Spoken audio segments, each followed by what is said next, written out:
Bismillahirrahmanirrahim. Assalamualaikum warahmatullahi wabarakatuh. Innal hamdalillah nahmaduhu wa nasta'inuhu wa nastaghfiruh wa na'udzu billahi min shururi anfusina wa min sayyiati a'malina. Man yahdihillahu fala mudilla lahu wa man yudlil fala hadiya lahu. وأشهد أن لا إله إلا الله وحده لا شريك له وأشهد أن محمدا عبده ورسوله صلى الله عليه وعلى آله وسلم تسليما كثيرا أما بعد اللهم إنا نسألك علما نافعا ونعوذ بك من علم لا ينفع. Ma'asyiral muslimin, bapak-bapak, ibu-ibu, ikhwan wa akhwat fillah rahimakumullah. Hari ini adalah hari Rabu tanggal 19 Muharram 1436 Hijriah yang bertepatan dengan tanggal 12 November 2014. Insyaallah kita lanjutkan kajian kita, yaitu dari kitab Hisnul Muslim min Adhkaril Kitabi was Sunnah yang ditulis oleh Fadilatul Syekh Dr. Sa'id bin Ali bin Wahab Al-Qahtani hafidhahullah ta'ala. Dan yang terakhir kita sampai doa yang nomor berapa? Doa yang nomor 143, yaitu bab yang nomor ke-45, doa untuk mengusir setan dan was-was karena setan. Sekarang kita masuk bab yang baru lagi, yaitu qala Syekhul Musannif rahimahullahu ta'ala, ad-du'a'u hinama yaqa'u ma la yardahu au ghuliba ala amrih.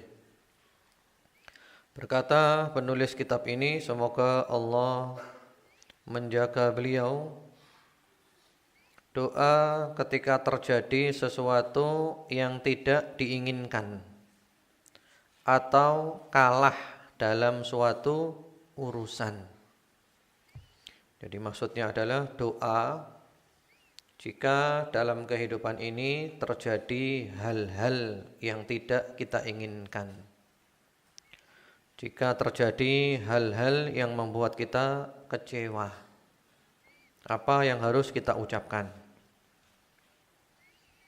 Di situ tertulis kalau terbitan At-Tibyan, ya, terbitan At-Tibyan, di situ tertulis Qaddarallahu wa ma syaa fa'al. Iya. Ada terbitan lain yang beda, karena doa ini bisa dibaca dengan dua cara. Bisa dibaca dengan Qaddarallahu wa ma syaa fa'al. Bisa juga dibaca Qadarullahi wa ma syaa fa'al. Dua-duanya benar. Dua-duanya benar. Doa ini diriwayatkan oleh Imam Muslim rahmatullahi alaih di dalam sahihnya, dan haditsnya selengkapnya sebagaimana diriwayatkan melalui jalur sahabat Abu Hurairah radhiyallahu ta'ala anhu. Saya bacakan haditsnya. Ini hadits ini termasuk hadits yang penting dalam bab akidah, sehingga hadits ini dimasukkan di dalam Kitabut Tauhid, yaitu sabda Rasulullah Muhammad sallallahu alaihi wasallam, al-mu'minul qawiyyu khairun wa ahabbu ilallah minal mu'minid dha'if. Orang beriman yang kuat lebih baik dan lebih dicintai Allah dari orang beriman yang lemah. Jadi ada orang beriman yang kuat, ada orang beriman yang lemah. Kuat apanya? Ya kuat segalanya yang dibutuhkan kekuatan, termasuk kuat imannya, kuat istiqomahnya, kuat yakinnya, kuat tekadnya, kuat badannya. Karena juga iman kita butuh kekuatan badan fisik, termasuk kuat ya finansialnya, kuat dalam materinya. Ini juga perlu semuanya. Karena tidak sedikit orang yang rela menjual imannya hanya untuk mendapatkan souvenir dengan gambar burung merpati. Nah, itu. Sekarang lagi rame ya. Mendapatkan souvenir gambar burung merpati. Kristenisasi itu tidak akan pernah berhasil, gagal total. Ada seorang guru kami yang cerita bahwa di daerah Afrika sana, daerah miskin, datang misionaris dengan memberikan kepada mereka iming-imingan berupa materi duniawi. Mereka tidak langsung mengajak kaum muslimin untuk masuk Kristen, tidak. Tapi mereka memberikan fasilitas-fasilitas dulu. Ya, dibuatkan rumah sakit, dibuatkan apa pokoknya yang mereka butuhkan diberikan. Harapannya mau dilembutkan hatinya, suatu saat diajak masuk Kristen mau. Nah, setelah kaum misionaris ini memberikan semuanya, sudah lengkap diberi segala-galanya, tidak kurang suatu apapun, sudah sekian tahun programnya berjalan. Lalu utusan dari Vatikan datang. Dikumpulkan semua kaum muslimin. Utusan dari Vatikan ya coba dialog dengan masyarakat muslim yang sudah diberi fasilitas-fasilitas itu. Lalu sang utusan ini tanya, "Wahai Bapak, wahai Ibu, kami sudah memberikan fasilitas ini dan itu, apa ada yang masih kurang? Kepingin apa lagi?" Ternyata mereka kompak menjawab, "Kami ingin ongkos naik haji." Jadi ternyata kaum misionaris itu gagal total. Ambil uangnya, tendang orangnya. Nah, itu prinsip. Jadi mereka sudah diberi semuanya, harapannya kami ingin ke Vatikan, barangkali gitu ya. Ingin masuk Kristen, enggak. Kami ingin ongkos naik haji nih. Kami kepingin haji, enggak ada ongkosnya. Bagaimana kalau Anda beri ongkos naik haji? Jadi begitu. Kristenisasi tidak mungkin berhasil. Itu agama yang tidak sesuai dengan dalil, akal, fitrah, dan segala-galanya. Agama dipaksakan. Orang yang bersikukuh dengan Nasraninya itu adalah orang yang memang menginginkan kehidupan materi duniawi. Karena mereka berat meninggalkan materi duniawi.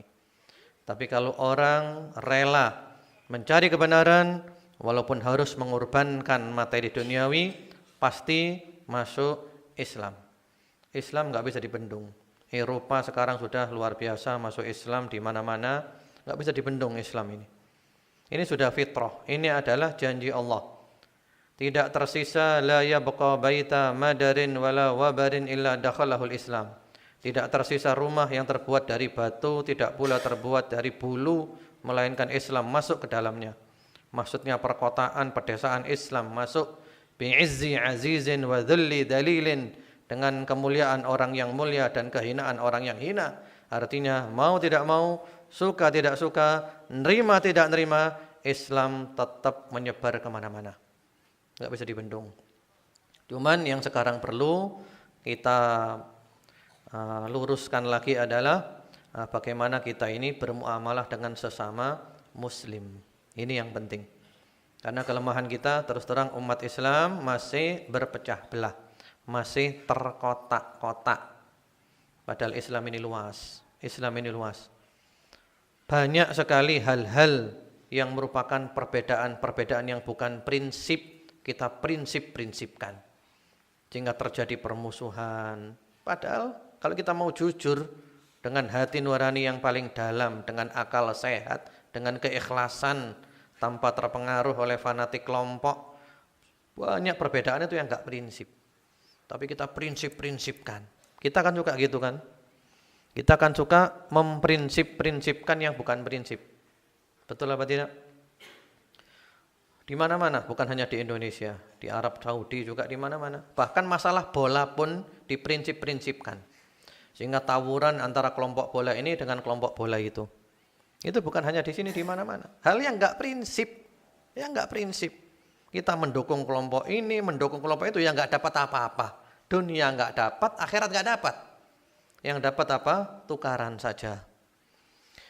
Ya, jadi itu. Jadi orang mukmin yang kuat ya, kuat segalanya, yang dibutuhkan kekuatan.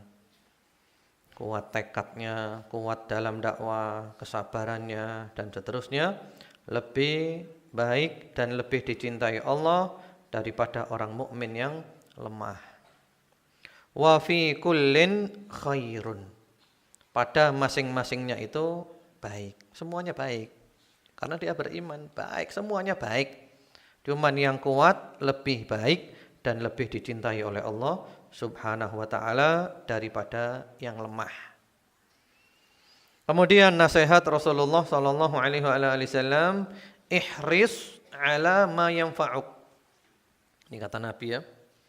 Mari kita lihat. Ihris ala ma yanfa'uk.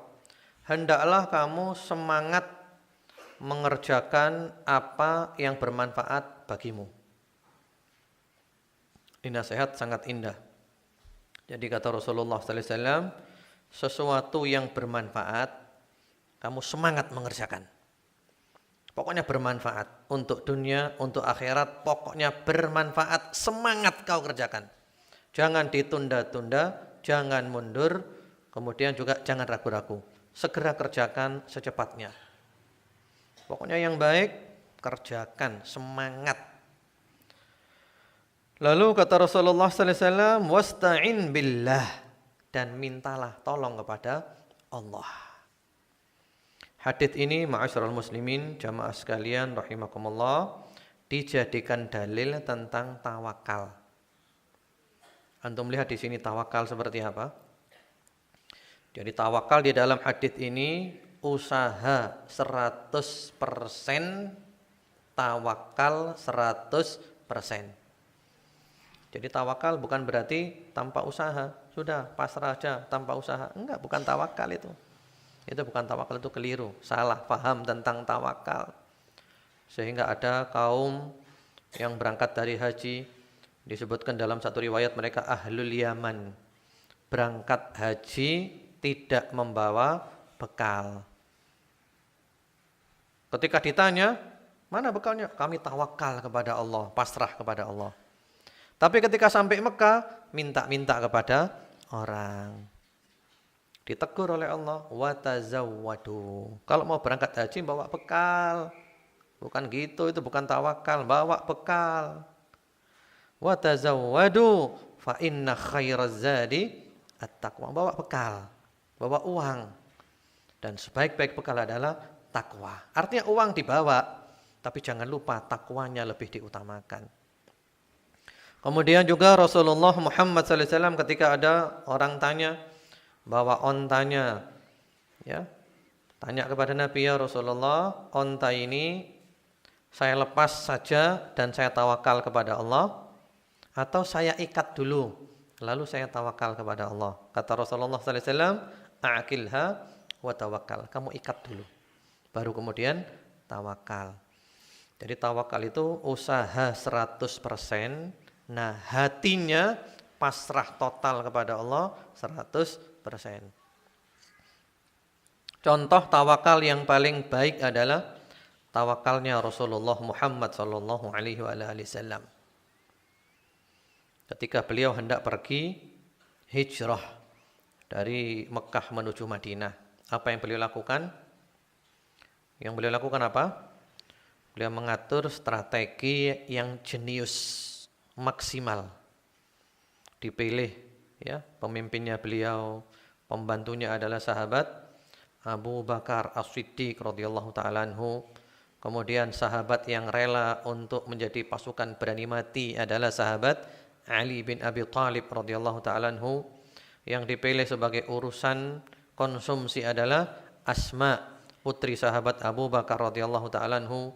Yang dipilih sebagai intelijen mencari berita adalah Abdullah, putra daripada sahabat Abu Bakar radhiyallahu taala anhu. Yang dipilih sebagai pengecoh musuh, ya, mengecoh musuh siapa? Amir bin Fuhairah. Kemudian juga penunjuk jalannya adalah Abdullah bin Urqud. Kemudian sebelum berangkat ke Madinah singgah dulu, dipilih adalah Gua Thur. Dipilih juga singgah di situ 3 hari untuk menghilangkan atau untuk mengurangi, untuk supaya penyisiran di Mekah mereda dulu.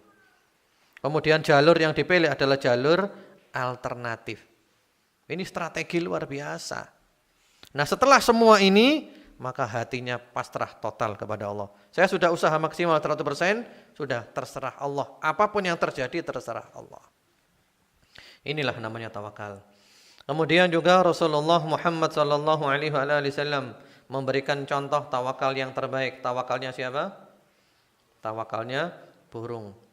Lau tawakkaltum 'ala Allahi haqqa tawakkulih la razaqakum kama yarzuqut tayr taghdu khimasan wa taruhu bitanan.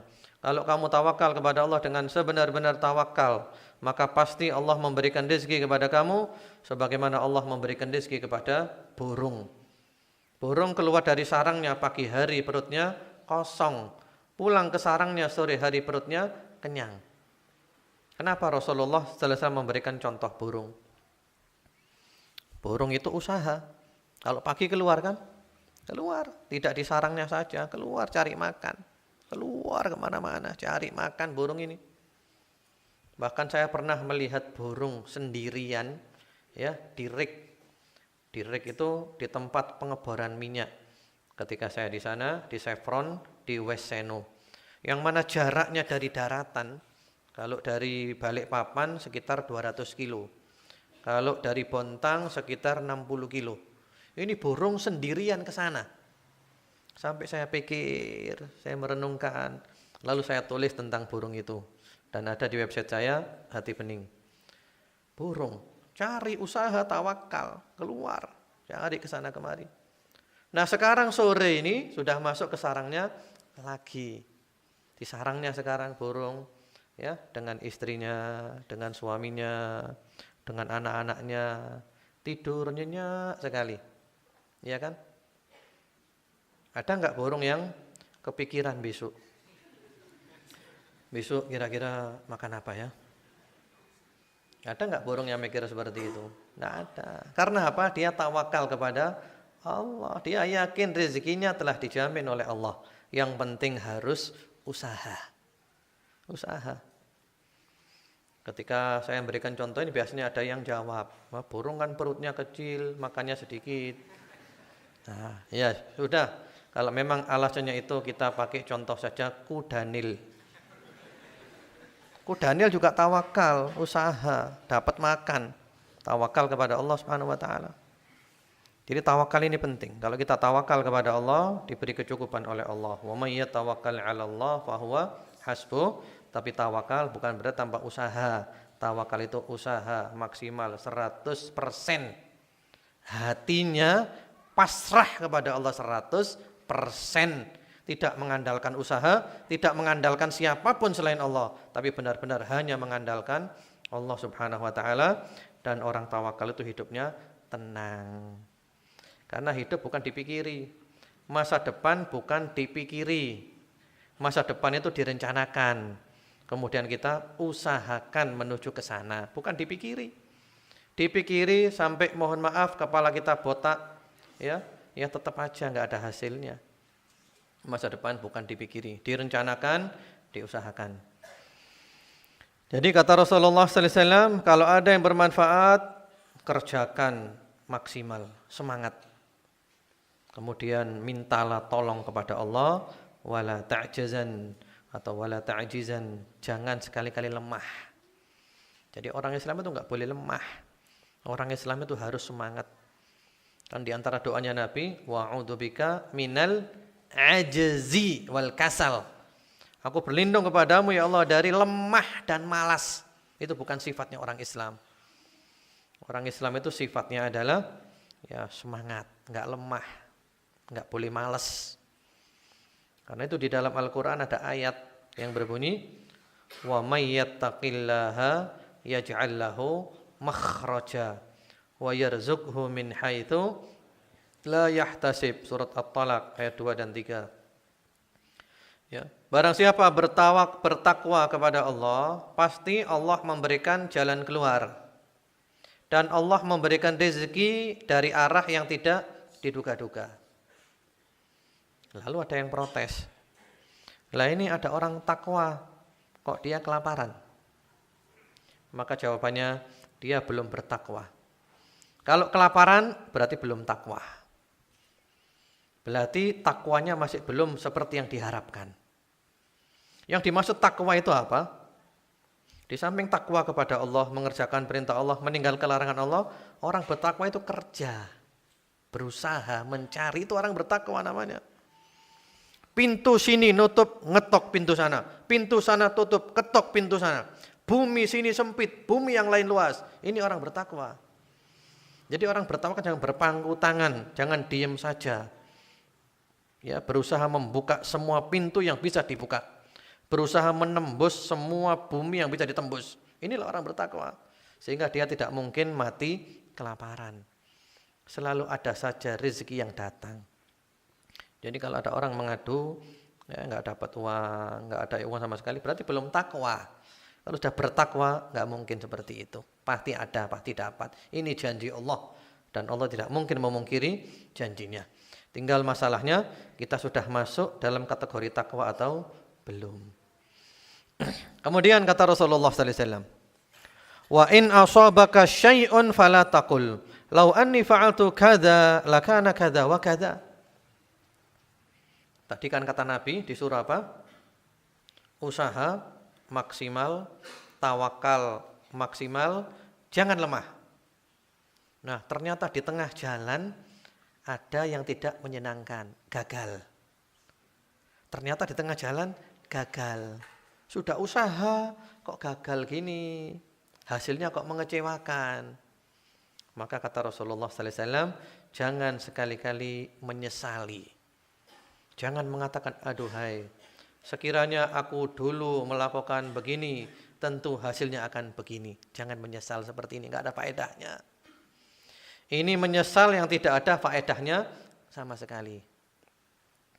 Ini menyesal sesuatu yang telah terjadi hanya menjadikan seseorang semakin terpuruk.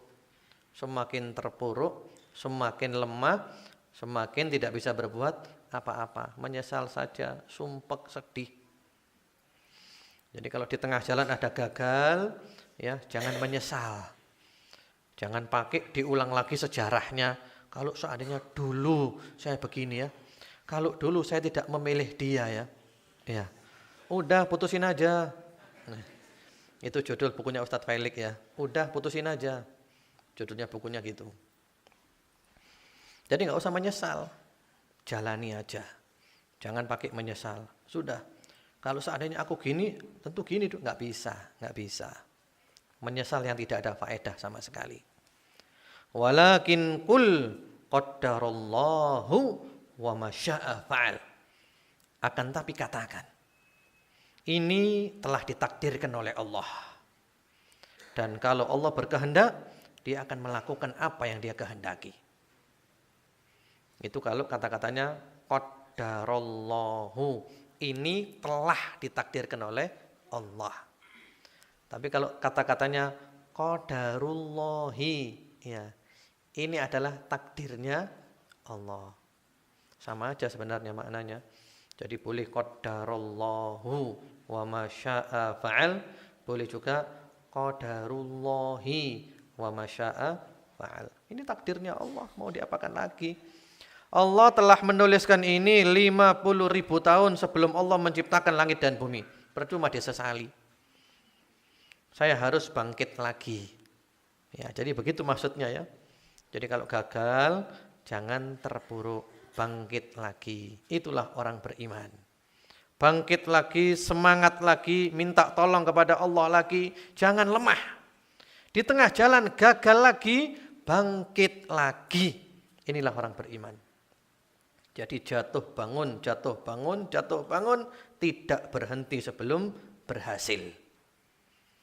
Kemudian fa inna law taftahu amal syaitan, karena kata-kata seandainya, sekiranya, dalam arti menyesal, ya, itu hanya akan membuka pintunya setan. Pintu setan, sehingga orang itu adabnya buruk kepada Allah, tidak nerima keputusan Allah, tidak nerima takdirnya Allah Subhanahu wa taala. Ini adalah tanda iman yang lemah. Ma'asyiral muslimin, Bapak Ibu, saudara-saudara sekalian rahimakumullah.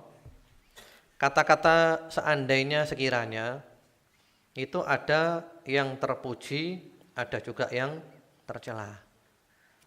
Seandainya ya. Kalau yang tercela itu yang seperti tadi, menyesali takdir, yang membuat orang terpuruk. Tapi kalau yang terpuji adalah yang bukan menyesali takdir, tapi niat kebaikan ke depan nanti. Kayak Nabi Muhammad SAW, beliau ketika haji, hajinya apa beliau? Nabi haji berapa kali? Haji cuma 1 kali saja, Hajjatul Wada. Dan beliau saat itu menurut pendapat yang rajih, hajinya adalah haji qiran, menggabung antara haji dengan umrah dan terkena hadiyu. Namun Rasulullah SAW berpendapat haji yang paling afdal adalah haji tamattu. Tapi beliau sudah kadung terlanjur. Karena itu beliau mengatakan, lawistaqbaltu min amri mastadbartu masuktul hadiya wala ahlaltu bil umrah. Kalau sekiranya aku bisa ngulangi lagi, maka aku akan haji tamattu. Nah, ini bukan menyesal, tapi ini adalah keinginan untuk berbuat baik. Jadi bukan menyesal dalam arti melawan takdirnya Allah, bersedih, kemudian terpuruk, enggak. Ini niat baik. Misalnya, ada orang diberi oleh Allah harta, kaya raya, dia dermawan, dia menyambung silaturahim, diberi oleh Allah ilmu, dia amalkan, lalu kita mengatakan, jikalau aku seperti dia ya, aku akan amalkan ilmuku, aku akan mendermakan hartaku. Ini boleh, ini jikalau yang baik, bukan menyesali takdir. Niat-niat baik. Ya, jadi ini doanya ya. Kalau di tengah jalan ada gagal, ada yang tidak menyenangkan, diucapkan apa tadi doanya? Qadarullahi wa masya'a fa'al atau qadarallahu wa masya'a fa'al. Ini adalah takdirnya Allah. Apapun yang dikehendaki Allah pasti akan dilakukan oleh Allah Subhanahu wa taala.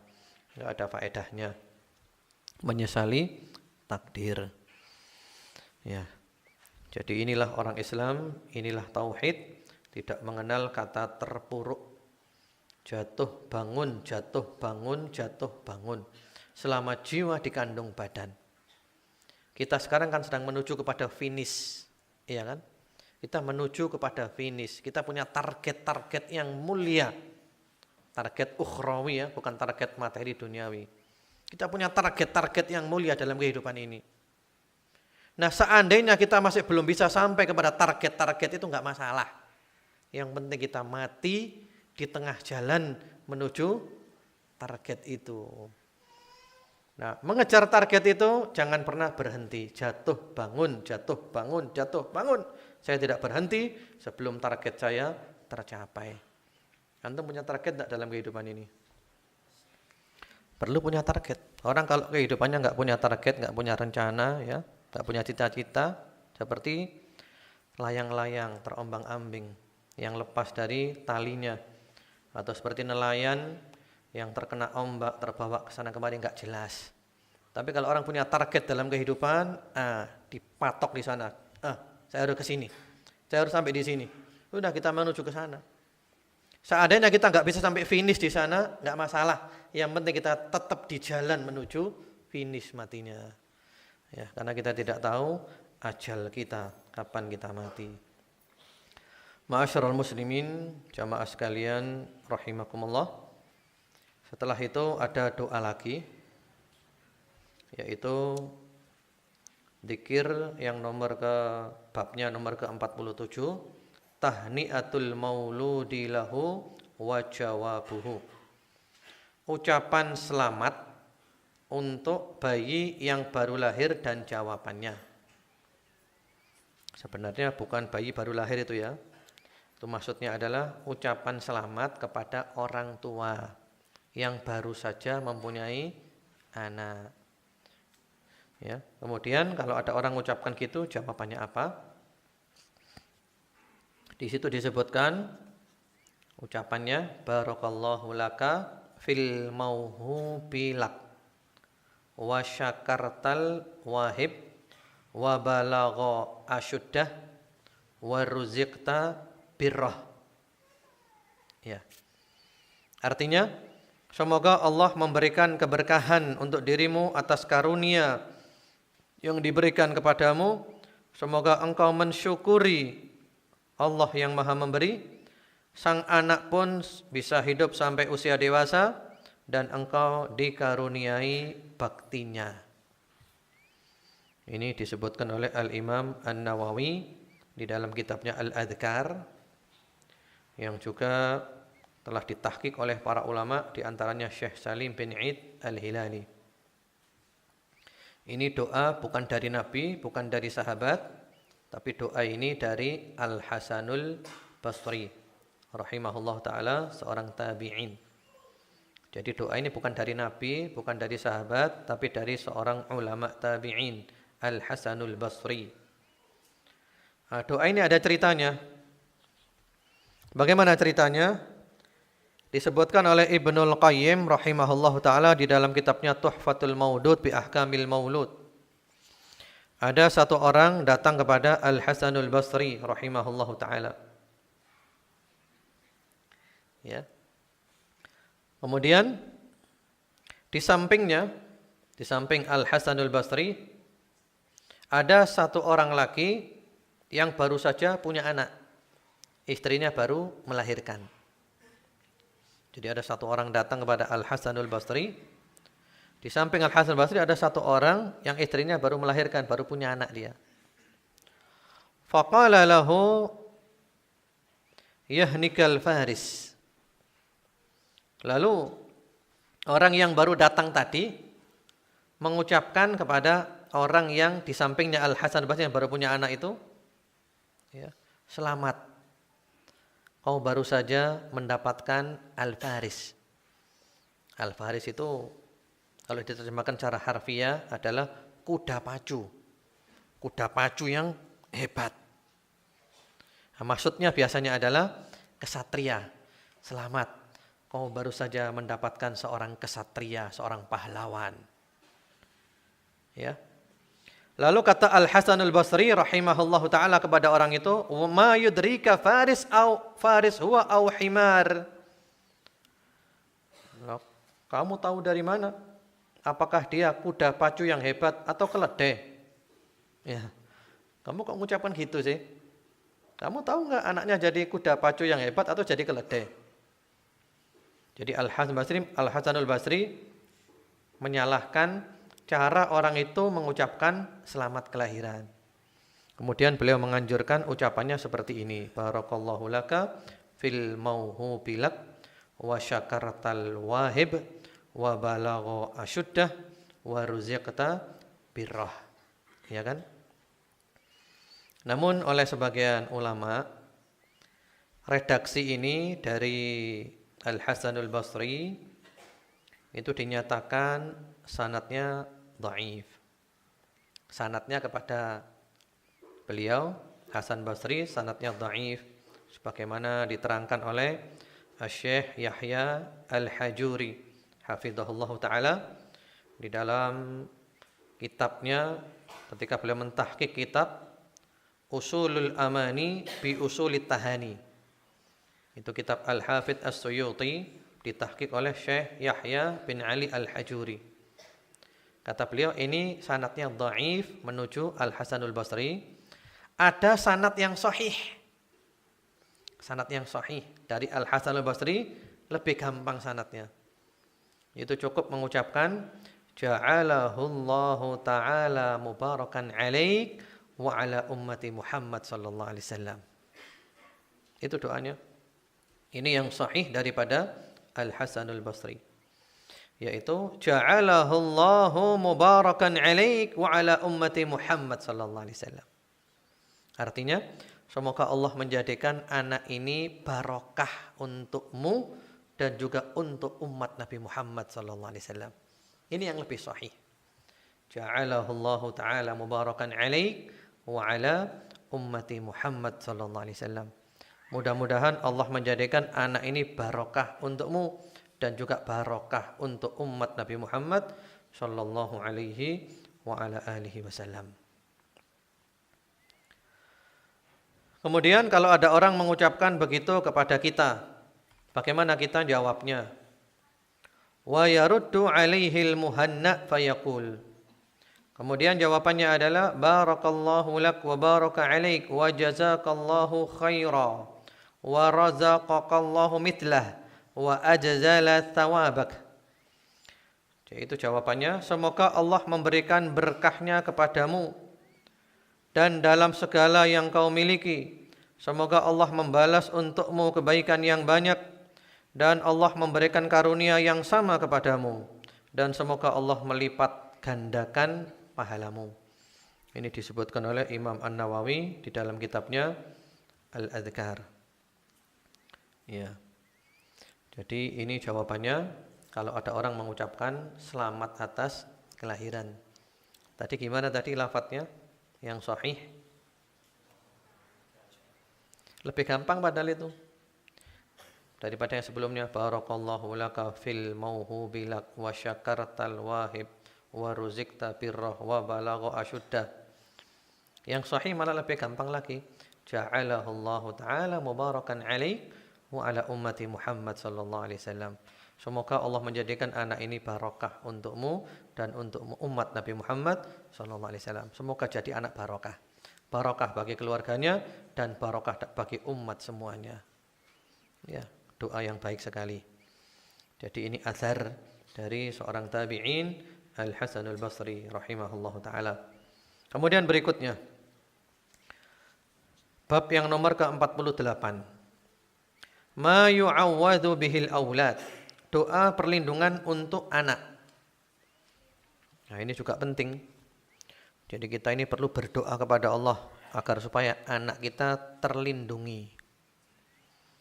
Yang diajarkan oleh Nabi itu didoakan anak. Jadi bukan dikasih apa? Bukan dikasih jimat. Iya kan? Nanti di bawah bantalnya dikasih apa? Kasih gunting atau dikasih ya digembol jimat. Ya, dibuatkan jimat, dikalungkan, kemudian dibuat di gelang dan yang lain-lain. Itu nanti ada pembahasan bab jimat di dalam kitab Tauhid. Yang tidak ada khilafiyah dan merupakan ajaran Nabi Muhammad SAW adalah mendoakan anak. Terutama memohonkan kepada Allah perlindungan untuk anak. Ini langsung dari Nabi Muhammad SAW. Karena Rasulullah sallallahu alaihi wasallam yu'awwidhul Hasan wal Husain radhiyallahu ta'ala anhuma. Bahwasanya Rasulullah sallallahu alaihi wasallam itu ya, berdoa perlindungan untuk kedua cucunya Al-Hasan dan Al-Husain. Jadi Rasulullah berdoa perlindungan untuk kedua cucunya Al-Hasan dan Al-Husain. Al-Hasan dan Al-Husain disebutkan di dalam hadis yang sahih. Al-Hasan wal Husain sayyidah syabab ahli jannah. Keduanya adalah pemimpin para pemuda ahli syurga. Pemimpin para pemuda ahli syurga. Rasulullah sangat cinta kepada kedua cucunya ini. Tapi subhanallah, orang kalau dicintai Allah, dicintai Rasulullah sallallahu alaihi wasallam, ujiannya berat. Mulai dari ayahnya. Ayahnya juga orang hebat. Ayahnya adalah Ali bin Abi Thalib radhiyallahu ta'ala anhu. yang mempunyai pangkat sangat tinggi. Hadits yang paling sahih tentang keutamaan sahabat Ali ada di dalam riwayat Imam Al-Bukhari dan Muslim rahmatullahi alaihima, di dalam sahih keduanya. Pada waktu perang Khaybar, yang merupakan benteng orang-orang Yahudi yang kokoh, ditembus berapa kali nggak bisa tembus. Lalu Rasulullah mengatakan, la'u'tiyanna rayata ghadan rajulan yuhibbullaha wa rasulah wa yuhibbuhullahu wa rasuluh yaftahullahu ala yadayhi. Besok aku akan memberikan bendera ini kepada satu orang. Aku akan angkat satu orang sebagai komandan. Yang mana orang itu mempunyai 3 sifat yang hebat. Sifat yang pertama, orang itu cinta kepada Allah dan Rasulnya. Sifat yang kedua, Allah dan Rasulnya cinta kepada orang itu. Sifat yang ketiga, Allah memberikan kemenangan melalui tangannya orang itu. Wah, hebat ini. Jadi Rasulullah mengatakannya hari ini. Mengatakan hari ini dan akan diangkatnya besok. Sehingga pada malam harinya para sahabat ya diskusi, siapa kira-kira ya? Siapa kira-kira ya? Semuanya ingin dipilih oleh Nabi. Mudah-mudahan saya. Ya. Mungkin tahajud juga, ya Allah, mudah-mudahan saya dipilih ya Allah. Pokoknya kepingin dipilih lah. Sampai-sampai sahabat Umar ibnul Khattab radhiyallahu ta'ala mengatakan, ma ahbabtul imarah illa yawma idin. Aku tidak pernah kepingin jadi pemimpin. Kecuali saat itu aku kepingin dipilih Nabi. Karena apa? Karena apa? Karena Nabi memuji dengan pujian yang hebat tadi itu. Siapa yang gak ingin? Keesokan harinya, ketika Nabi hendak memilih siapa orangnya, para sahabat kumpul semuanya di depan Nabi. Semuanya ingin dipilih. Ya. Jadi kalau kita gambarkan mungkin semuanya berusaha ingin di depan sendiri biar dipilih. Gitu kan? Ya, saya di depan diri, kepingin dipilih. Ternyata apa yang terjadi? Yang terjadi, Nabi malah mencari orang yang tidak ada. Kata Nabi, Aina Ali ibn Abi Thalib. Mana? Ali bin Abi Thalib, kok nggak kelihatan saya di sini? Lalu jawab, oh beliau sedang sakit mata. Nggak hadir, beliau masih di tempatnya sana karena sakit mata. Lalu kata Nabi, panggil ke sini. Dibawa, lalu oleh Nabi diludahi matanya. Diludahi dan didoakan. Langsung sembuh. Seakan-akan tidak pernah sakit. Subhanallah. Ini diantara mukjizat Nabi Muhammad sallallahu alaihi wasallam. Diludahi dan didoakan Nabi. Dan ludahnya Nabi itu enggak seperti ludah kita ya. Ludahnya Nabi itu wangi. Ludahnya Nabi itu wangi. Bahkan Nabi kalau meludah, ludahnya Nabi enggak pernah nyentuh ke lantai. Kenapa? Karena para sahabat rebutan ludahnya Nabi. Alangkah senangnya kalau kita dapat ludahnya Nabi Muhammad SAW, ludah yang mulia. Keringatnya Nabi juga gitu. Nabi kalau tidur musim panas banyak keringatnya, istrinya Nabi rebutan keringatnya Nabi. Untuk apa? Dicampurkan ke parfumnya supaya tambah wangi lagi. Allahu Akbar. Rasulullah Muhammad SAW. Jadi beliau malah mencari yang enggak ada. Setelah sahabat Ali datang, diludahi, didoakan sembuh, ya. Lalu Nabi memberikan bendera kepada sahabat Ali bin Abi Thalib radhiyallahu taala anhu. Ini pangkat yang paling tinggi, ya.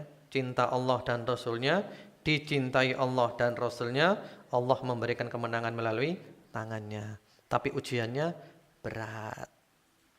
Pada masa pemerintahan sahabat Ali bin Abi Thalib, beliau diuji oleh Allah dengan ujian yang sangat berat.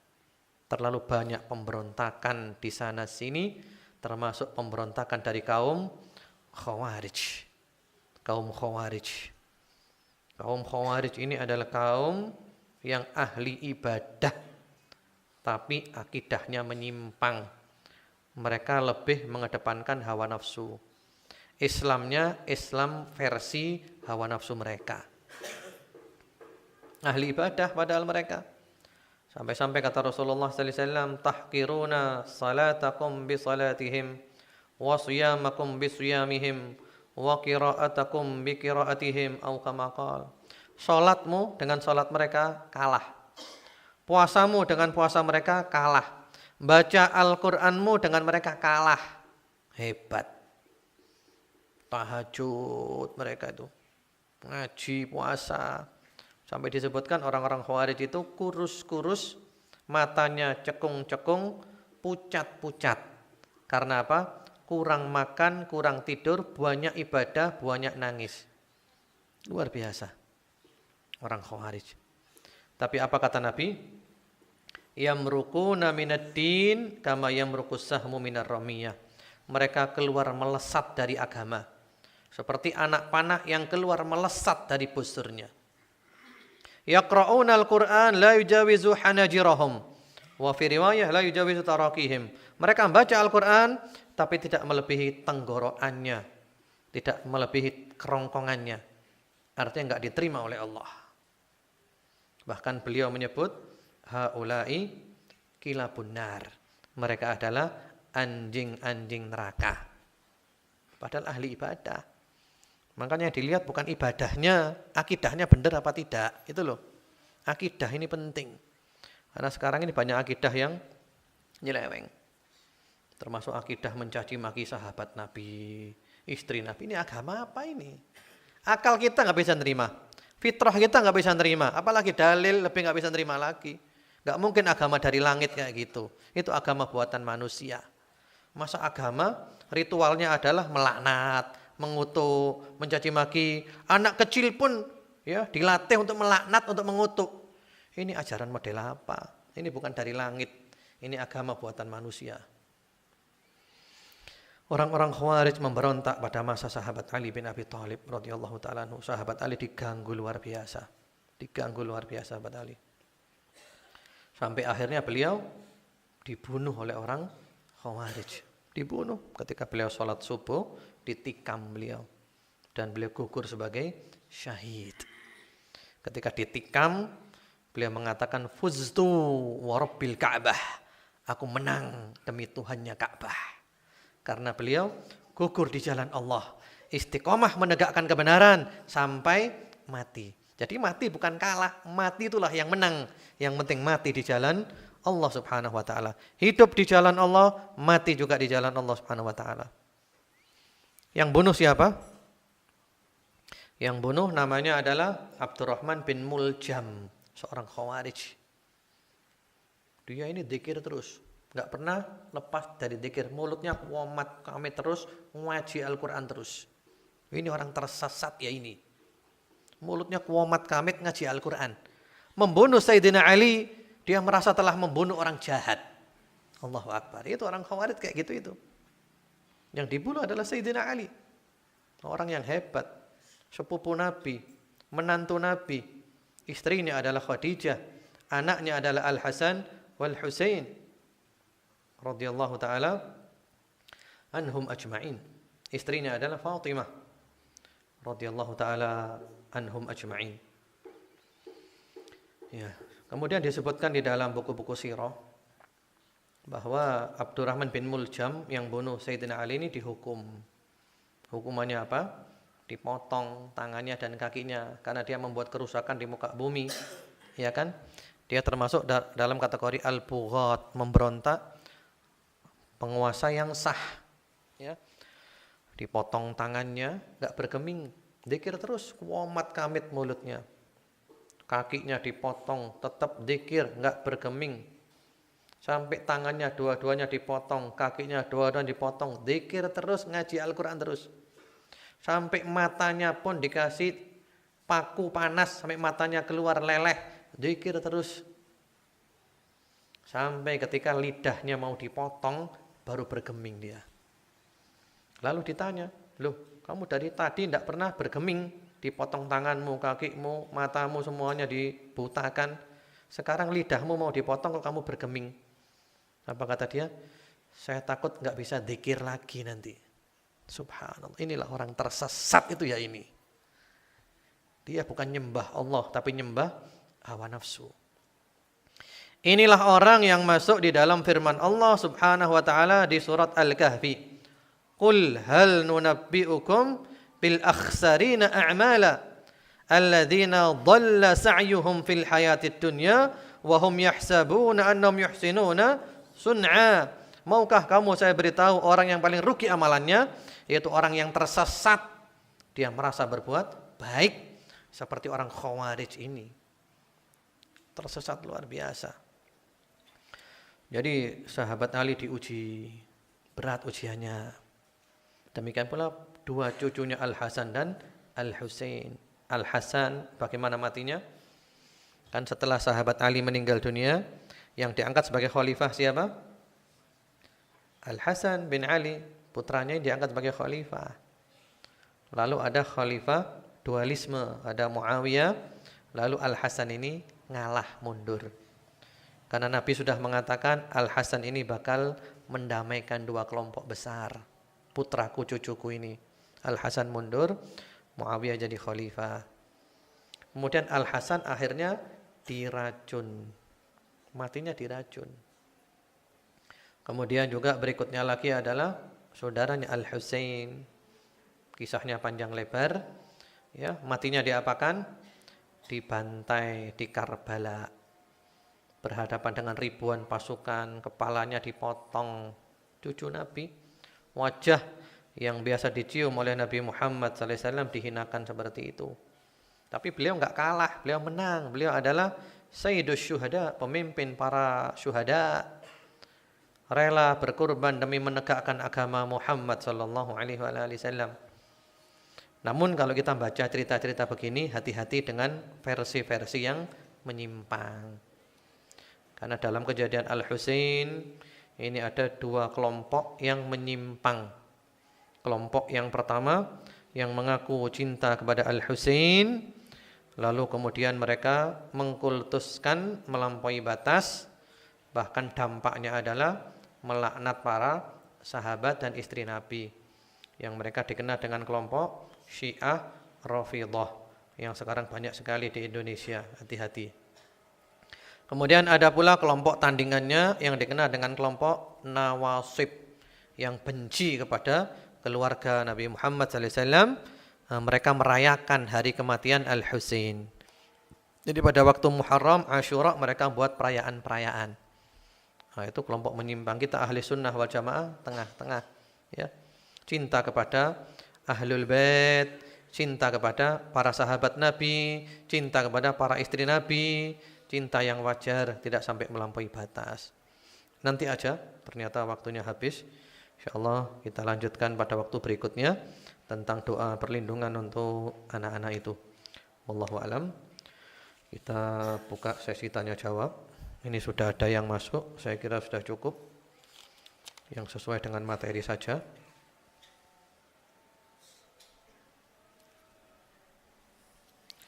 Apakah kaum Khawarij bisa istiqomah? Oh bisa. Istiqomah dalam kesesatan. Ya, istiqomah dalam kesesatan. Mereka lebih kencang-kencang, lebih militan-militan. Kita jangan melihat kemilitannya seseorang. Kita dilihat adalah benar enggak ajarannya. Militan tapi salah buat apa? Orang-orang Jepang juga militan. Sehingga ada istilah dalam pasukan Jepang itu apa namanya? Kamikaze. Iya. Kamikaze atau apa namanya ya? Apa? Harakiri. Kalau kamikaze itu apa? Bahasa apa itu? Jadi harakiri itu kan berani mati ya, bunuh diri ya. Pesawatnya ditabrakkan kemana. Apakah mereka benar? Enggak. Jadi istiqomah itu di atas sunnah Nabi Muhammad SAW. Yang penting sekarang ini adalah hawa nafsu ini loh. Bahkan banyak yang mengaku sunnah ternyata dia menuhankan hawa nafsu. Dan inilah sumber perpecahan ya ini karena hawa nafsu atau kepentingan. Yang diminta adalah ikhlas, hawa nafsu dipendam. Di dalam diri kita ini banyak berhala. Kita jangan sibuk menghancurkan berhala di luar.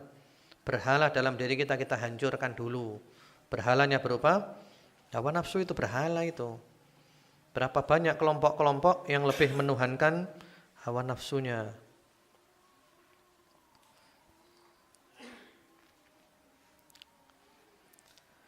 Ustadz, setiap kali saya mencium anak, saya selalu berkata mendoakan barakallahu fikum. Apakah perkataan saya itu boleh?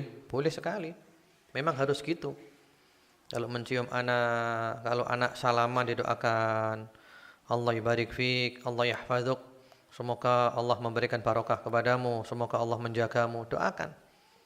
Jadi mendoakan anak itu sangat dianjurkan. Al-Quran banyak memberikan contoh.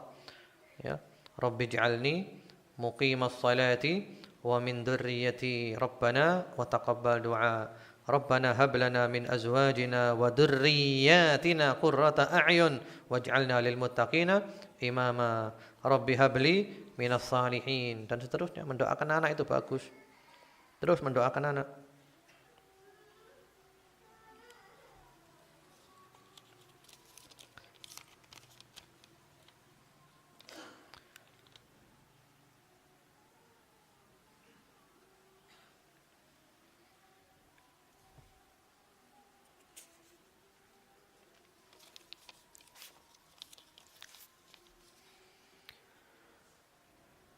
Apakah hadis tentang mengadzani bayi yang baru lahir itu sahih? Karena yang pernah saya dengar ada yang mengatakan dhaif.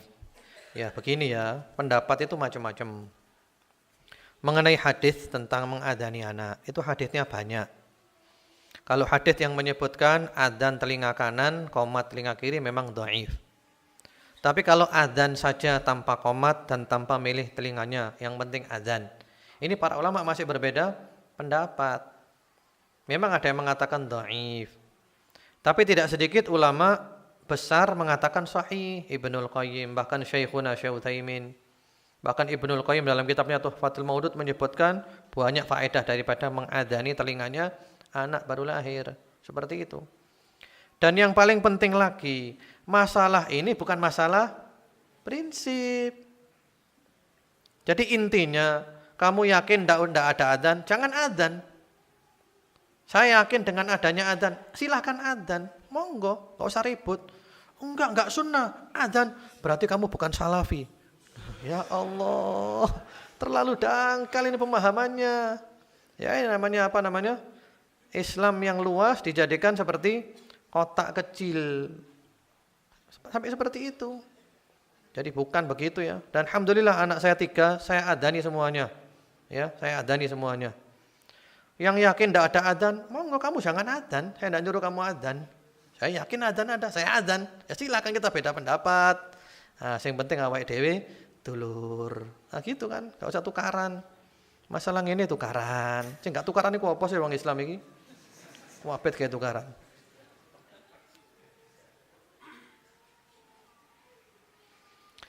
Ya, itu dulu aja. Wallahu alam, semoga bermanfaat, semoga Allah menjadikan kita istiqamah dan umur kita ditutup dengan husnul khatimah. Allahumma amin. Subhanakallahumma bihamdika asyhadu an la ilaha illa anta astaghfiruka wa atubu ilaik. Assalamualaikum warahmatullahi wabarakatuh.